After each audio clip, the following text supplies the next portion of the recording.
वसुदेवसुतं देवं कंसचाणूरमर्दनं देवकी परमानन्दं कृष्णं वन्दे जगद्गुरुं।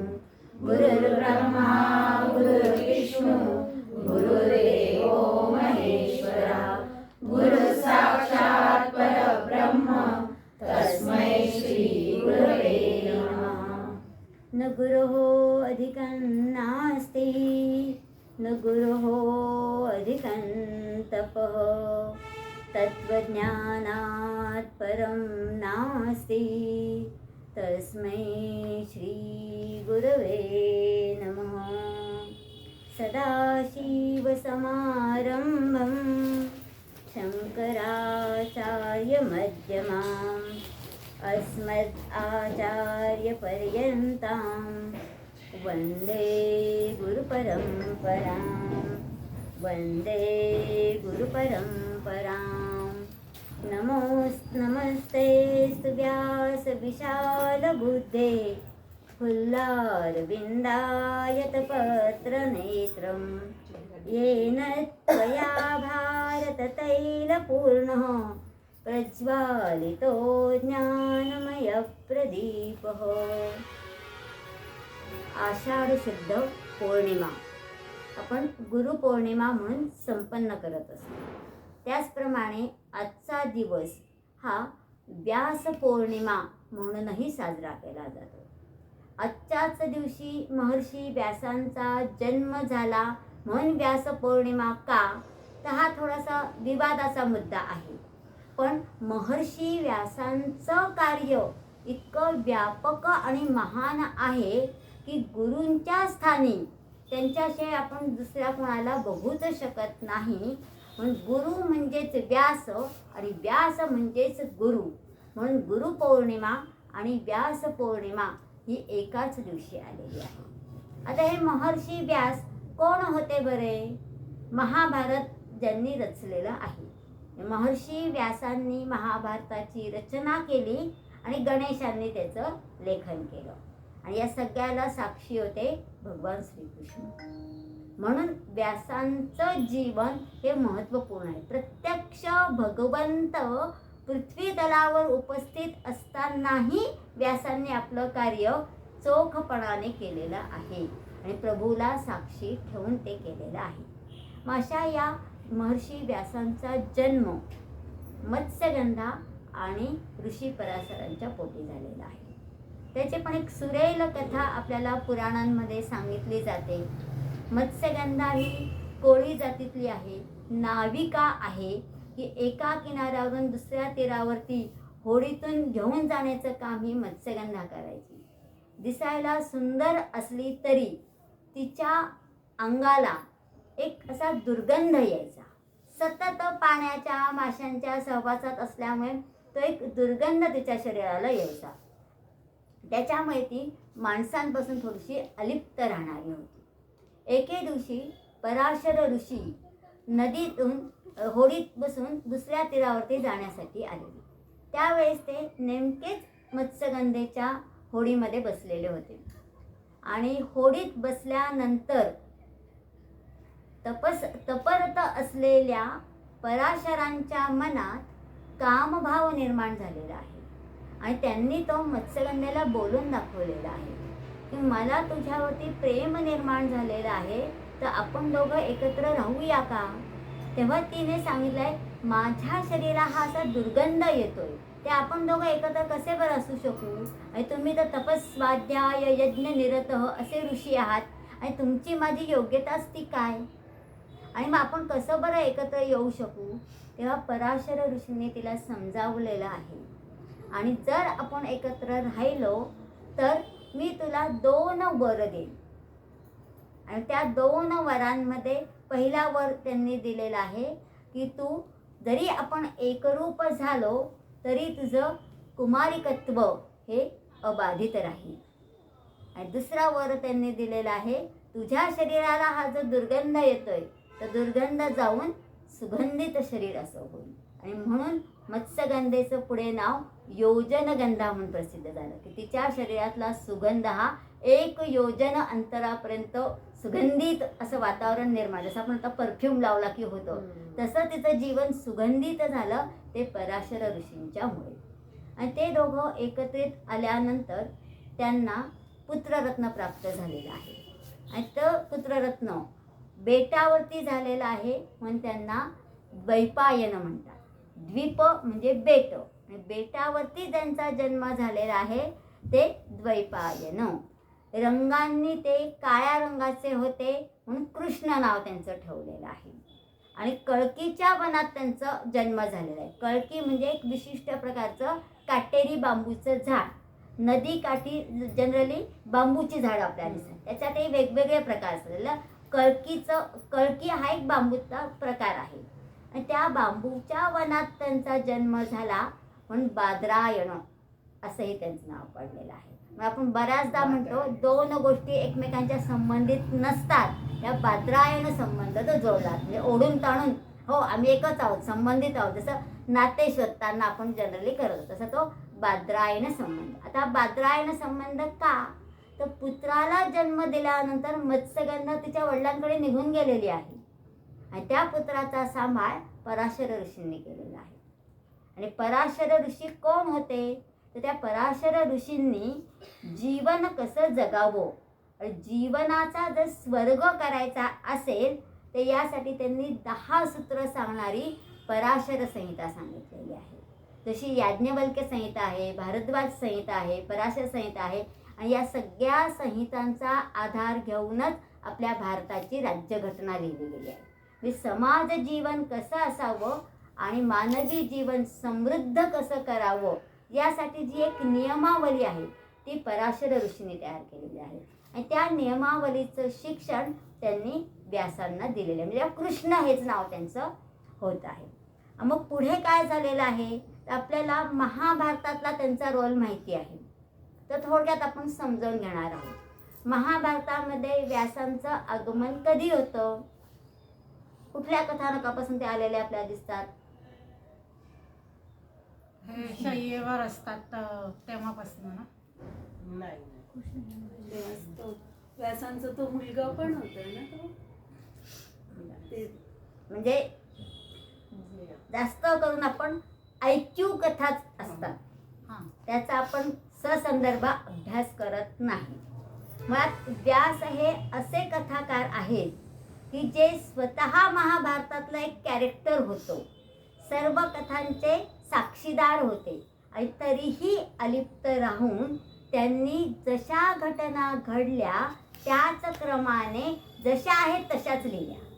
त्याच्यात कथा सुरेल व्हावी म्हणून कुठलंही परिवर्तन त्यांनी केलेलं नाही, म्हणून खऱ्या अर्थाने ते इतिहासकार म्हणून गणले जातात. मग पुढे या मत्स्यगंधेचा विवाह शंतनू राजाशी झालेला आहे आणि शंतनूशी विवाह झाल्यानंतर मत्स्यगंधेचं नाव सत्यवती झालेलं आहे.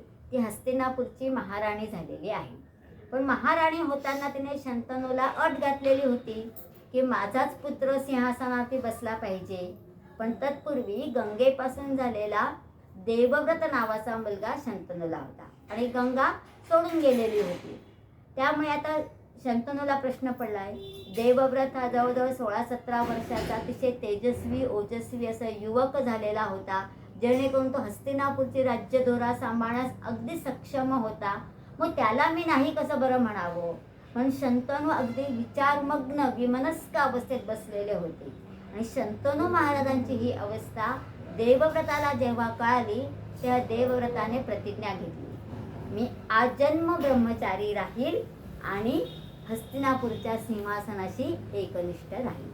कदाचित त्यांना तेव्हाच दूरदृष्टीने कळलं असेल की आपले पुढचे वंशज किती कार्यक्षम असतील. आणि अशी कठोर प्रतिज्ञा त्यांनी घेतली म्हणून त्यांना भीष्म असं नाव मिळालेलं आहे. आणि मग पुढे सत्यवती, चित्रवीर्य आणि विचित्रवीर्य हे 2 मुलं झालेले आहेत. पण दुर्दैवाने त्यांचेही मृत्यू लवकरच झालेले आहेत आणि ते काही फार पराक्रमी नव्हते. मग या चित्रवीर्य आणि विचित्रवीर्यांसाठी काशी नगरी जी होती तिथल्या 3 राजकुमारी होत्या, अंबा, अंबिका आणि अंबालिका. त्यांच्या स्वयंवरात जाऊन भीष्मांनी त्यांचं अपहरण करून त्यांना घेऊन आलेले आहे. खरं म्हणजे त्यावेळेस अंबाला शाल्वराजाशी लग्न करायचं होतं आणि तिने ते मनोमन ठरवलेलं होतं, तिचं प्रेम होतं त्याच्यावरती. पण यांनी बळजबरी हरण केल्यानंतर अंबाला खूप राग आलेला आहे आणि मग पुढे तिने अग्निकाष्ठ भक्षण केलेलं आहे. मग राहिला कोण? अंबिका आणि अंबालिका.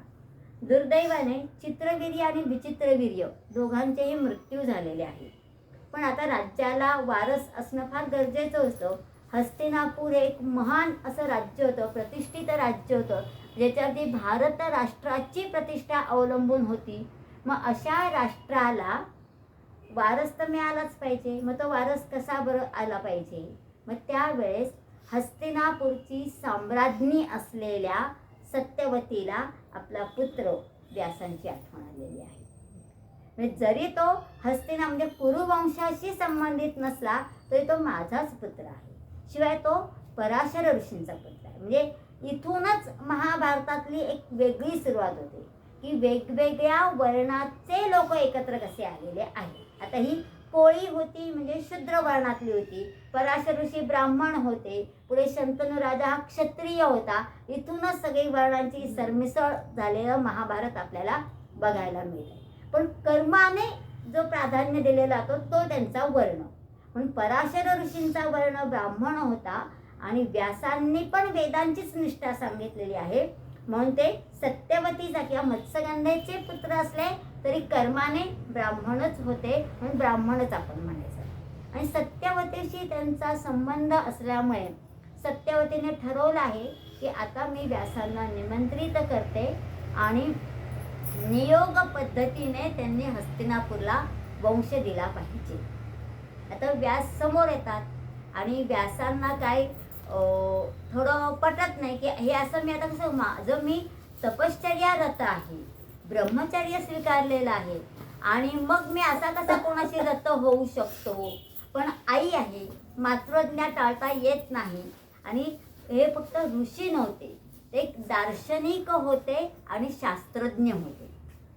आणि मग त्यांनी नियोगासाठी संमती दर्शवलेली आहे. पण अनेक वर्ष अरण्यात राहून तपश्चर्या ज्ञानसाधना केल्यामुळे त्यांचा वर्ण आधीच काळा होता आणि त्याच्यामुळे तपश्चर्याने सगळं शरीर राकट बनलेलं होतं आणि दाढी मिशा सगळ्याशा वाढलेल्या होत्या, जटा सांभार मोठा होता.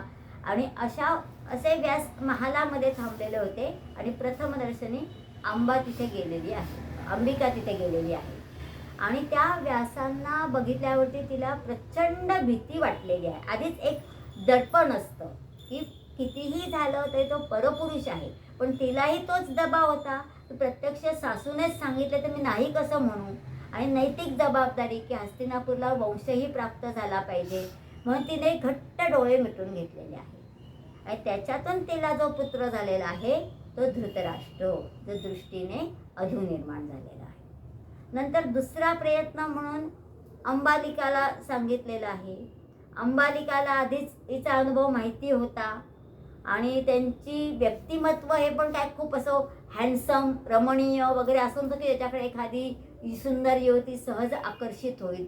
परत वैधव्याचं दुःख आहे. या सगळ्या निराशाग्रस्त परिस्थितीमध्ये अंबालिका तिथं गेलेली आहे आणि त्यावेळेस भीतीने तितकी निस्तेज पडलेली आहे की तिला जर संतान प्राप्त झालं ते पंडुरोगाने त्रस्त, म्हणजे ॲनिमिक अशक्त असं बाळ तिला झालेलं आहे. मग आता हे दोन्ही पुत्र तर झाले, पण ते सामर्थ्यवान असतील किंवा सक्षम असतील हस्तिनापूरचं राज्य सांभाळण्यासाठी तर ते काही योग्य होणार नाही. मग आणखीन एक प्रयत्न केला पाहिजे. तर त्यावेळेस या अंबिका ठरवून प्लॅन करतात. आपलं तर काही सामर्थ्याने परत जायचं, म्हणून ते एका दासीला पाठवतात. पण ती दासी हुशार असते, चतुरी असते. आणि मुळात काही वेळेस असं होतं की धैर्य तिच्या ठिकाणी होतं आणि ती धैर्याने व्यासांना सामोरे गेलेली आहे. आणि तिला जो पुत्र झालेला आहे तो आहे विदुर. म्हणून विदुरांना नेहमीच दासीपुत्र म्हणून हिणवलं गेलेलं आहे. वास्तविक अतिशय विद्वान आणि आध्यात्मिक विकास साधलेले आणि स्थितप्रज्ञ असलेले विदुर हे होते. मग इथे पहिल्यांदा व्यासांचा संबंध आपल्याला महाभारतात आलेला दिसतोय. तिथून पुढे मुलांचे जन्म झाले, तिथून पुढे परत तपश्चर्येला निघून गेलेले आहेत आणि मग परत नव्याने कुठे ते समाविष्ट झालेले दिसतात आपल्याला. तर धृतराष्ट्राचा विवाह गांधारीशी झालेला आहे आणि पंडूचा विवाह कुंतीशी झालेला आहे. इकडे कुंतीलाही दुर्वासा ऋषींनी वर दिल्याप्रमाणे संतती प्राप्त झालेली आहे. धर्मराजापासून तिला युधिष्ठिर झालेला आहे. तेव्हा गांधारीच्या मनामध्ये खदखदायला लागले, तिला जर पहिला पुत्र प्राप्त झाला तर पर्यायाने तोच वारस होईल, मग मलाही संतती झाली पाहिजे. तीही गर्भवती असते, पण या सगळ्या क्रोधाच्या भरामध्ये तिचा गर्भपात होतो आणि मग त्यावेळेस महर्षी व्यासांना तिथे बोलवलेलं आहे. तो जो गर्भ होता त्या गर्भाचं विभाजन करून महर्षी व्यासांनी कुंभ घेतले, 100 कुंभ आणि 101 एक वेगळा कुंभ, म्हणजे 101 कुंभ घेतलेले आहेत.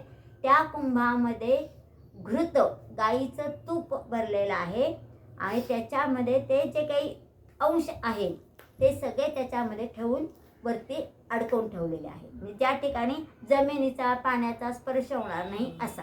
आणि त्या सगळ्या प्रकारातून 100 कौरव आणि त्यांची बहीण दुःशिला असे जन्माला आले. म्हणजे कदाचित सगळेच सक्सेस होतील असं नसेल म्हणून त्यांनी 101चं नियोजन ठेवलेलं होतं. म्हणजे त्यांचा प्रयोग इतका शास्त्रशुद्ध होता की सगळे प्रयोग यशस्वी झाले आणि 101 मुलं गांधारीला झाले. म्हणजे पहिला टेस्ट ट्यूब बेबीचा प्रयोग हा महर्षी व्यासांनी महाभारतात केलेला आपल्याला आढळत आहे. महाभारतात अनेक लोकांच्या जन्माच्या खूप सुरेल कथा आहेत, पण फक्त सुरेल कथा म्हणून सोडून देऊन आपल्याला चालणार नाही, तर त्यामागचं विज्ञान पण आपल्याला समजून घेता आलं पाहिजे. त्यानंतर पुढे पांडवांना वनवास झालेला आहे आणि इकडे ते फिरत फिरत चाललेले आहेत. द्रुपद राजाच्या राजधानीमध्ये आलेले आहेत. द्रौपदीचं स्वयंवर जाहीर झालेलं आहे. त्यावेळेस महर्षी व्यासांनी पांडवांना सुचवले की तुम्ही पण त्या स्वयंवरात भाग घ्या. आणि अर्जुनाने मत्स्यभेदाचं पण जिंकलेलं आहे. द्रौपदीने अर्जुनाच्या गळ्यात वरमाला घातलेली आहे आणि 5ही भाऊ द्रौपदीला घेऊन पर्णकुटीमध्ये आलेले आहेत आणि आवाज दिलेला आहे कुंतीला, आई आम्ही आलो. त्या कुंतीला असं आतून वाटलेलं आहे की नेहमीप्रमाणे भिक्षा घेऊन आलेले आहेत, तेव्हा ती सांगते 5 जणांनी वाटून घ्या. आणि मग तेव्हापासून हे लौकिक कथा झाली. इतक्या सहज असं सगळं होत नाही, कोणी मानून पण घेत नाही. बरं, द्रौपदी काय कोणी सामान्य स्त्री नव्हती की तिने असं काहीतरी सांगितलं ना ऐकून घेतलं. पण या ठिकाणी पण व्यासांनी आज्ञा दिलेली आहे की द्रौपदी 5 जणांची पत्नी. कदाचित कौरव आणि पांडवांमध्ये जो वैरभाव निर्माण झालेला होता, कौरवांचं दुर्जन वृत्ती जर नष्ट करायची असेल तर पांडव हे एकमेव असे आहेत की जे अधर्माचा नाश करू शकतात. आणि अधर्माचा नाश करून धर्माची प्रस्थापना करायची असेल तर 5ही पांडव एक राहिले पाहिजे. आणि त्यांना एक ठेवणारी कोण असू शकते? द्रौपदी. आणि ती जेव्हा पत्नीच्या भूमिकेत असेल तेव्हा ती सतत त्यांच्या सहवासात असेल. त्यांच्यातलं तेज, त्यांच्यातलं धैर्य, त्यांच्यातला अग्नी सतत प्रज्वलित ठेवण्याचं काम द्रौपदीने केलेलं आहे. म्हणून याही ठिकाणी व्यासांचा प्रत्यक्ष हस्तक्षेप झालेला आपल्याला दिसतो. त्यानंतर अज्ञातवासात असताना तुम्हाला 12 वर्ष वनवास आणि 1 वर्ष अज्ञातवास असा 13 वर्षांचा कालावधी पांडवांना मिळालेला होता. त्यावेळेस व्यासांनी पांडवांना सल्ला दिलाय, हे फक्त तुम्ही गुहेमध्ये पर्णकुटीमध्ये अरण्यात राहून दिवस वाया घालवू नका. त्याचे तुम्ही ज्ञान साधना करा, तपश्चर्या करा, वेगवेगळी अस्त्र आणि शस्त्र प्राप्त करा. त्यावेळेस अर्जुनाला इंद्रनील पर्वतावरती जाण्याची सूचना महर्षी व्यासांनी केलेली आहे आणि त्याच्यानंतर त्यांना पाशुपतास्त्र शंकरांशी युद्ध होऊन त्यांना ते प्राप्त झालेलं. किरात अर्जुनियम म्हणून महाकाव्य आहे, त्याच्यात त्याचं खूप सुंदर असं वर्णन केलेलं आहे. आणि शेवटच्या क्षणांमध्ये आपल्या सगळ्यांनाच माहिती, संपूर्ण महाभारतच महर्षी व्यासांनी लिहिलेलं आहे. हे महाभारत व्यासांशिवाय शक्यच नाही.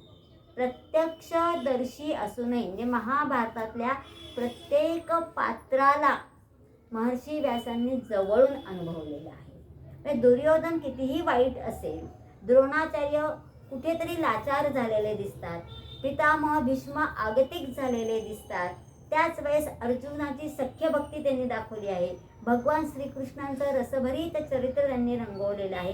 म्हणजे मानवी स्वभावाचे भावना गुणांसह, दोषांसह, विकारांसह जशा व्यक्ती आहेत तसंच चित्रण त्यांनी केलेलं आपल्याला आढळत आहे. म्हणून त्यांचं सगळ्यात महत्त्वाची शिकवण काय होती महाभारतातली, तर प्रतिकूल परिस्थितीतही उभी राहणारी माणसं.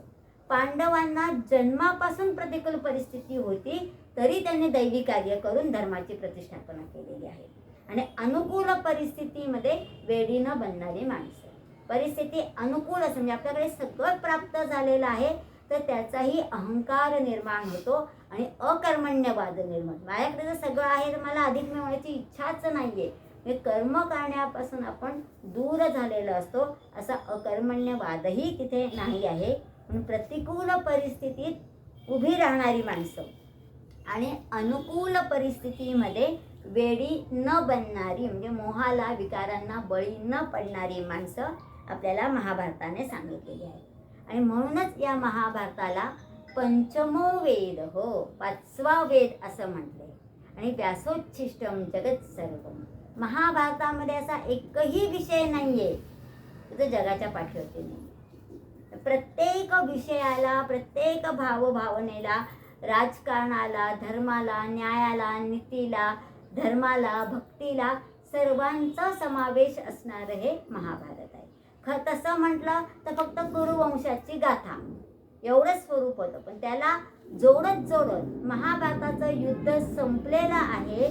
त्यावेळेस महर्षी व्यासांना असं वाटलं हे काय फक्त युद्धाचीच कथा आहे का? या कथेमध्ये युद्धाच्या पहिल्याच दिवशी भगवान श्रीकृष्णाने सांगितलेली गीता मी ग्रथित केलेली आहे. पण तो भगवान श्रीकृष्णांचा संदेश आहे. जसा सांगितला तसाच लिहिलेला आहे. स्वतःचं एक अक्षर पण त्याच्यामध्ये ॲड केलेलं नाही आहे.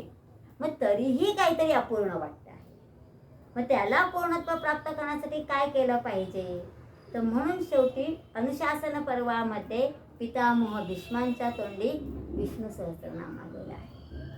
पितामह भीष्मांनी विष्णू सहस्त्रनाम सांगितलेलं आहे आणि प्रत्यक्ष श्रीकृष्ण भगवान उपस्थित आहे. भगवंतालाच साक्षी देऊन भगवंताचीच प्रशंसा करण्याचं महत् कार्य भीष्मांच्या हाती सोपवलेलं आहे. आणि प्रश्न करता तिथे युधिष्ठिर बनलेला आहे. आणि तो कसा युधिष्ठिर आहे?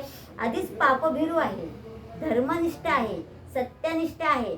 आणि एवढं सगळं युद्ध झाल्यानंतर युधिष्ठिराच्या मनात भाव निर्माण झालाय की कळत न कळत एक राजा म्हणून या सगळ्या पापाची जबाबदारी माझीच आहे. मग त्याच्यापासून मला शांती कशी बरं मिळेल? मग त्याच्यासाठी श्रीकृष्णांनी भीष्मांकडे जायला सांगितलेलं आहे.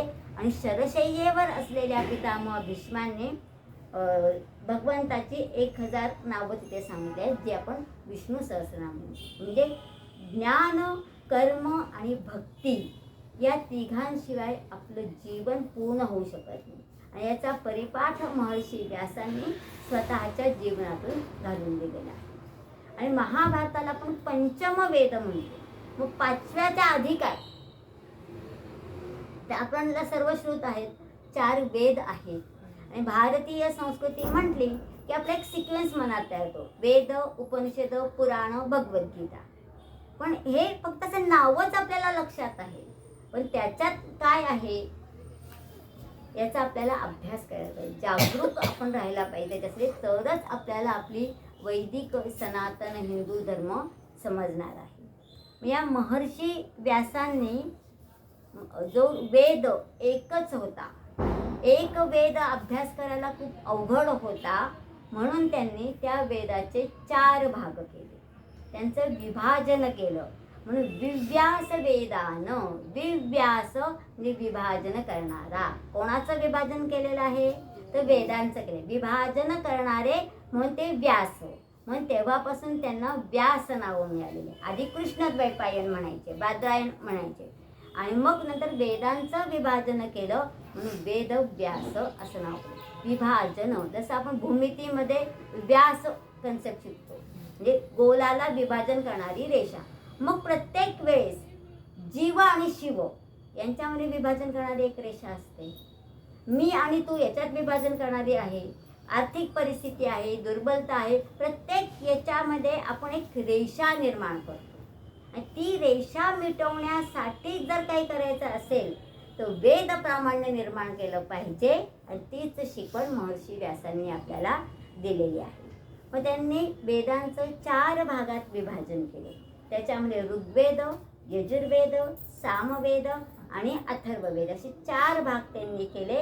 आणि आपले जे 4 शिष्य होते त्याच्यामध्ये पैल नावाच्या शिष्याकडे ऋग्वेद सोपवलेला आहे, वैशंपायन ऋषींकडे यजुर्वेद सोपवलेला आहे, जैमिनी ऋषींकडे सामवेद सोपवलेला आहे आणि सुमंत ऋषींकडे अथर्ववेद सोपवले. 4 शिष्यांनी 4 वेदांचा प्रसार आणि प्रचार करण्याचं काम केलं. पुढे वैशंपायनांचा शिष्य याज्ञवल्क्य आणि त्याच्यापुढे आपले यजुर्वेदी आपण जे म्हणतो शाखा निर्माण झाली आहे ती. मग त्याच्यापुढे प्रत्येक वेदांवरती यांच्या शिष्यांनी ब्राह्मण ग्रंथ लिहिलेले आहे.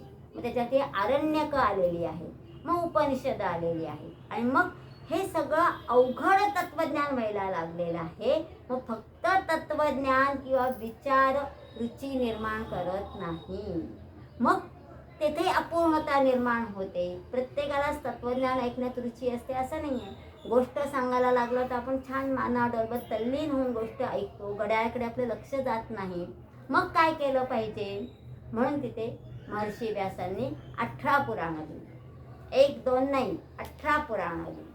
आणि त्या सगळ्या पुराणांमध्येही भागवत पुराण विशेषत्वाने लिहिलं, ज्याच्यामुळे भगवंताचं आणि भक्तीचं महात्म्य प्रस्थापित त्यांनी केलं. फक्त कृष्ण महाभारतात होता म्हणून चालत नाही, तर कृष्णाचं महात्म्य प्रस्थापित करण्यासाठी जशी गीता महत्त्वाची आहे तसं भागवत ग्रंथ महत्त्वाचा आहे. म्हणून भागवत ग्रंथामध्ये भगवंताच्या सुरेल बाललीलांचं वर्णन केलेलं आहे, त्यांचं कर्तृत्व सांगितलं आहे, त्यांचं तत्वज्ञान सांगितलं आहे आणि भक्तीचा महिमा प्रस्थापित करण्याचा प्रयत्न त्यांनी केलेला आहे. पण त्याचबरोबर त्यांनी हरिवंश नावाचं पुराण लिहिलं, ज्याच्यामध्ये ऐतिहासिकदृष्ट्या कृष्ण कसा होता. जसं आपण म्हणतो माखनचोर कृष्ण आहे, रणछोडदास कृष्ण आहे, गोपिकांच्या मागे रासक्रीडा करणारा कृष्ण आहे, राधा त्याच्या प्रेमात होती. मग हे खरं का खोटं आहे हे कुठे पडताळून आपण पाहणार. जसं जन्मकथेमध्ये सांगितलं जातं की कृष्णांचा जन्म झाला आणि जेलचे दरवाजे आपोआप उघडले गेले. कसं शक्य आहे? विज्ञानवादी बुद्धिवादी विचारी मनाला हे पटतं का? कथा म्हणून ऐकायला छान वाटतं, चमत्कार म्हणून ऐकायला पण छान वाटतं, पण खरोखर हे असंच झालेलं असेल का? तर कृष्णांच्या जीवनातले अनेक चमत्कार उलगडवून सांगणारं हरिवंश नावाचं पुराण आहे. हे 2 पुराणं, हे 2च पुराणं वाचलं तरी आयुष्याचं सार्थक झालं असं आपल्याला म्हणता येईल. बाकीचे बरेच पुराण, ब्रह्मपुराण आहे, भविष्य पुराण आहे, गरुड पुराण आहे, पद्म पुराण आहे. प्रत्येक पुराणांमध्ये अवतारांच्याच कथा सांगितल्या आहेत आणि भगवंतांनी काय कार्य सांगितलेलं आहे हेच सांगितलेलं आहे. पण पुढे पुढे काय व्हायला लागलं की पुराणातल्या कथाच आपण लक्षात ठेवल्या, त्यातला विचार मागे पडत गेला आणि विचार मागे पडला की मग पुराणातली वांगी पुराणातच बरी अशी विचारधारा पुढे यायला लागली. म्हणजे तत्वज्ञान निघून गेलं, विचार निघून गेला आणि मग वैदिक धर्म तिथे मागे पडायला लागलेला आहे. म्हणून वैदिक धर्माची प्रस्थापना करण्यासाठी जसं भगवान श्रीकृष्णांचं कार्य महत्त्वाचं आहे तितकंच महत्त्वाचं कार्य महर्षी व्यासांचं पण आहे. वेदांच्या विभाजनासोबत आणि पुराणांच्या लेखनासोबत महर्षी व्यासांनी ब्रह्मसूत्र नावाचा ग्रंथ लिहिलेला आहे. अतिशय मोठा, छान, अभ्यासू, विवेचक आणि अवघड असा ग्रंथ आहे. 4 अध्याय त्याच्यामध्ये आहेत आणि 16 पाद आहेत. म्हणजे 4 विभाग आहेत आणि त्याच्यातले 16 प्रकरणं आहेत आणि त्या 16 प्रकरणांमध्ये 555 सूत्र सांगितलेली आहेत. आता ह्या 555 सूत्रांमध्ये संपूर्ण जगातली एकही विचारधारा नाही आहे असं नाही आहे. प्रत्येक प्रकारची विचारधारा, मुळात आपल्या भारतीय संस्कृतीमध्ये सर्व प्रकारच्या विचारांना परवानगी दिलेली होती. आस्तिक लोक आहेत त्याचे नास्तिक दर्शन सुद्धा आपल्याकडे आहे. चार्वाकाचं दर्शन हे नास्तिक दर्शन आहे. म्हणजे माझंच म्हणणं बरोबर आणि तुझं म्हणणं चूक असं नव्हतं. प्रत्येक विचारधारेला मान्यता दिली. म्हणून जीवसृष्टी कशी निर्माण झाली, पृथ्वी कशी निर्माण झाली, याविषयीच्या वेगवेगळे सिद्धांत आपल्याला भारतामध्ये आढळतात आणि प्रत्येक सिद्धांत बरोबर आहे असं म्हटलंय. माझं बरोबर आहे तुझं चूक आहे असं कुठेही म्हटलेलं नाही. अशा सगळ्या प्रकारच्या थिअरीज या ब्रह्मसूत्रामध्ये सांगितलेले आहे आणि त्याच्यावरती भाष्य शंकराचार्यांनी लिहिलेलं आहे, ब्रह्मसूत्र भाष्य. ते पण बरंच अवघड आहे आणि त्याच्यावरती परत भाष्य लिहिण्याची वेळ आली आहे. मग त्यापुढे समजून घेण्याची योग्यता तिथे होते. म्हणून भगवान श्रीकृष्णांनी सुद्धा ब्रह्मसूत्र ग्रंथाची प्रशंसा केलेली आहे. अर्जुन भगवंतांना जेव्हा विचारतात, भगवंता जेव्हा तू एवढं सगळं मला सांगितलं गीता, त्यावेळेस मी तर माझ्याच नैराश्याने ग्रस्त झालेलो होते. आता मला काही ते आठवत पण नाही, त्या तू मला परत सांग. त्यानंतर तेव्हा जे मी सांगितलं ते एक फक्त झलक होती, मॅन्युअल म्हणतात आपल्याकडे असं. पण तुला जर हे सगळं समजून घ्यायचं असेल तर तू डिटेलमध्ये समजून घ्यायचं असेल तर तू ब्रह्मसूत्राचा अभ्यास केला पाहिजे. हे परत भगवान श्रीकृष्णांनी स्वतः वेदव्यासांच्या व्युत्पत्तीला मान्यता दिलेली आहे. म्हणून ज्या व्यासपीठावरून भारतीय संस्कृतीचे विचार सांगितले जातात त्या पीठाला व्यासपीठ असं नाव मिळालेलं आहे. आणि मग त्या व्यासपीठावरून कुठलाही विचार सांगताना वक्त्याने स्वतःला असं बंधन घातलं पाहिजे की माझ्या वाणीतून जे शब्द बाहेर पडतील ते वेद प्रामाण्य असणारे असले पाहिजेत, भारतीय संस्कृतीचा प्रचार आणि प्रसार करणारेच असले पाहिजेत, तरच त्या व्यासपीठावरती बसून बोलण्याचा हक्क मला आहे. महर्षी व्यासांचं जीवन जाणून घेताना त्यांचा जन्म कुठे झाला, त्यांची आई कोण होती, वडील कोण होते, त्यांचं बालपण कसं केलं, त्यांचे गुरु कोण होते, हे आता कुठेच उल्लेख नाही आहे. मत्स्यगंधा आई होती, पराशर ऋषी होते, मग ते दोघंही परत एकत्र का राहिले नाही, काय फॅमिली मॅटर होता, काही कुठेही आपल्याला माहिती नाही. मग आपल्याला सगळी उत्सुकता त्याच प्रश्नांभोवती येते. मग का बरं सांभाळून असेल, का बरं ती सोडून गेलेली असेल. मुळात कर्मयोगी पुरुष जे असतात ना त्यांच्या बाबतीत या गोष्टी ग्राह्य धरायच्याच नाही. जसं नदीचं उगम म्हणजे नदीचं मूळ आणि ऋषीचं कुळ शोधू नये, त्यांनी काय कर्मयोग केलेलं आहे ते महत्त्वाचं. म्हणून महर्षी व्यासांचं सगळ्यात महत्त्वाचं काम आहे ते म्हणजे वेदांचं विभाजन केलं. त्यांनी विभाजन केलं आणि ते विभाजन केलेले वेद शिष्यांना सोपवले आणि गुरु शिष्य परंपरेने ते आजही आपल्यापर्यंत आले. वेद पाठशाळांमध्ये जे वेद पठण केलं जातं त्याच्यामध्ये ऋग्वेद संहिता आणि यजुर्वेद संहिता पूर्णपणे मुखोद्गत करून घेतली जाते. खूप अवघड गोष्ट आहे आणि ते पूर्ण वेद मुखोद्गत करून घेतात आणि आजही तसे विद्यार्थी आपल्या भारतामध्ये आहेत आणि अतिशय तल्लख बुद्धी आणि स्मरणशक्ती त्याच्यासाठी लागते. तुमचे IITS पण त्याच्यापुढे फिके. फक्त दोष कुठे निर्माण झाला तर वेद पाठशाळांमध्ये संहिता पाठ करून घेतली. त्या संहितेमागचा जो विचार होता ते तत्वज्ञान सांगितलं होतं ते सांगणं कुठेतरी दुरावलं गेलं. मग संहिता पाठ आहे, मंत्र मी म्हणतो आहे, पण त्या मंत्रातला दृष्टेपणच आपल्याला माहिती नाही. गीता मी म्हणते आहे, स्तोत्र मी म्हणते आहे, पण त्यातला विचार काय आहे जर मला समजलं नाही तर ते फक्त कांड होतं, कर्म होत नाही. त्या कर्माचं फळही मला तसंच मिळतं. म्हणून कर्मकांड हा शब्द चुकीचा आहे. कर्म यांत्रिक पद्धतीने जे कर्म केले जातात हे असं असलं की हे असंच करायचं, हे जे सगळं असं जोडून क्रिया आपल्याकडे आल्या त्याला आपण कर्मकांड असंच म्हटलेलं आहे आणि ते यांत्रिक पद्धतीनेच करतो.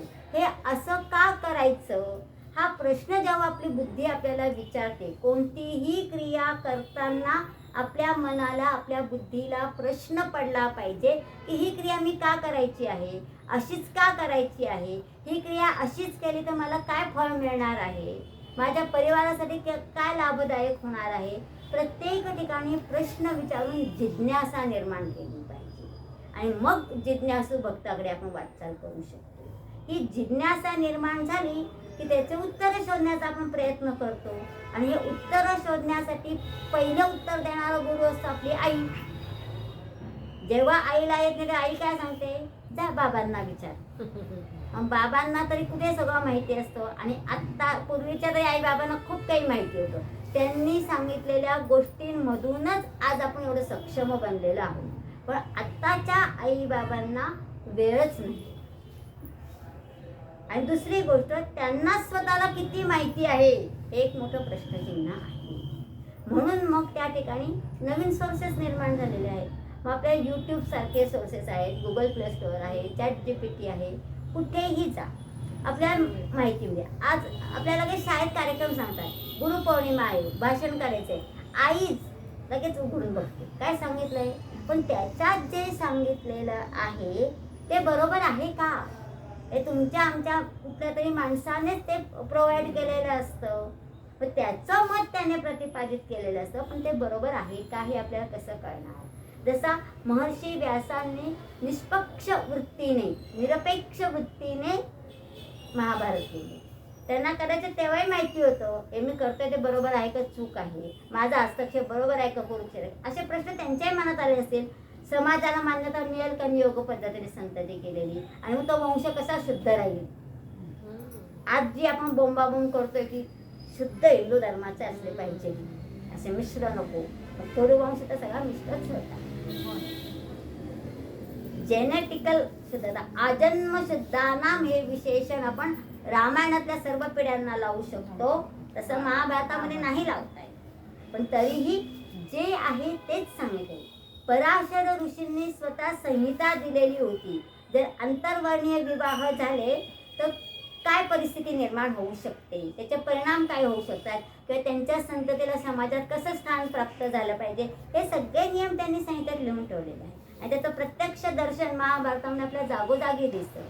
पण जर समजा बाय चान्स असं झालंच, प्रेम विवाह ही खूप सामान्य गोष्ट आहे. बरं, प्रेम काय असं तार्किक लावून होत नाही, मग ते झालंच, त्याच्यातून काही संतती निर्माण झाली, त्या संततीची जबाबदारी कोणाची.